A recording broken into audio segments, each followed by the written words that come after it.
Bonjour à tous. Aujourd'hui, nous allons voir les représentations graphiques. Alors, on a demandé à des élèves d'une classe de 6e leurs âges. On regroupe les résultats dans le tableau suivant. On a 10, 11, 12 ou 13 ans, avec 4 élèves, 8 élèves, 10 élèves et 2 élèves. On peut représenter ces données dans un diagramme en bâton.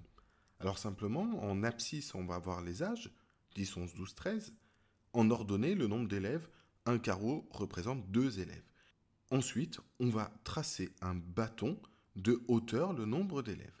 On a 4 élèves qui ont 10 ans, alors on trace un segment de hauteur 4, un bâton.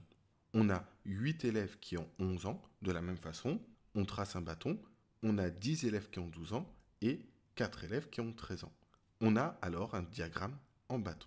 Dans un diagramme en bâton, les hauteurs des bâtons sont proportionnelles au nombre qu'ils représentent. C'est-à-dire, plus le nombre est grand, plus le bâton est grand.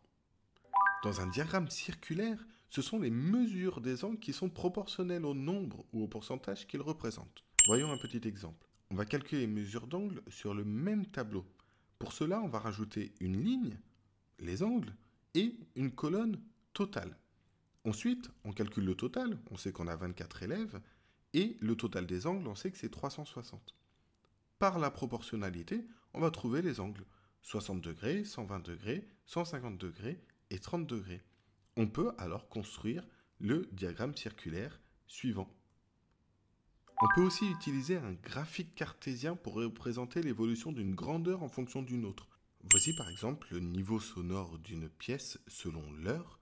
Grâce à ce graphique, on peut lire facilement l'évolution de ce niveau sonore.